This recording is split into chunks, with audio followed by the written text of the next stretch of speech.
The other day we were talking about the engine, the 455 horsepower Cat, and the two-phase Jake brake. Can you explain that so that maybe the potential buyer might get excited about what this can do for him? Well, yes, Don. When normally the Jake brake and the cruise control are basically two separate items, meaning when you're in cruise, the coach just goes along like normal cruise control, and when you start down a hill, you either get on have to tap the brake and put the Jake on and control the two stages of it manually. But I found all the necessary wiring diagram and went in and interfaced it with the ECU, electronic control unit of the Cat engine. So in other words, when you're traveling along on cruise control at a fixed speed and you start down a hill and you start to pick up speed, when you pick up about 5 miles an hour, the first stage of the Jake automatically cuts in.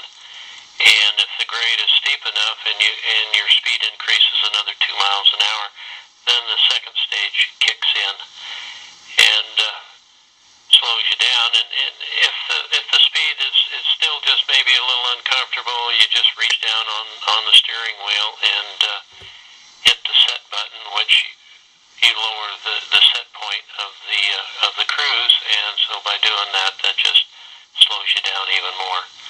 And then of course once you hit level ground, as the speed diminishes, then you start going back on your cutting back on the number of Jake settings that are in there, and then finally back onto the cruise control. Virtually you don't even very seldom ever have to touch your service brakes. Everything you can do is off the Jake or the exhaust brakes. That is very interesting, and this is not something that is available anywhere on the market. This is something that you designed and implemented. Is that correct? Oh, I've never seen them interfaced, but that's not to say that they aren't. Maybe on a lot of the higher end coaches, such as the Marathons and the Newells and that sort. But in all of the diesel pushers that we've owned, no, they never came out of the factory that way. Well, thank you very much for explaining that. That's very intriguing and also very convenient for, at least I would find it so, going up and down hills. That's very good. I want to touch another point here, and that is concerning just a second here. I'd like to talk to you about the heating system and how that works.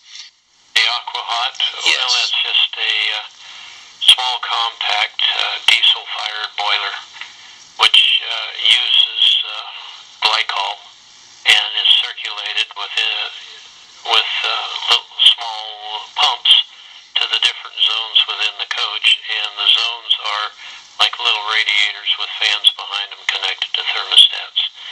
And also, one of the optional things that comes along on the AquaHot is it's got that circulates the antifreeze at the engine.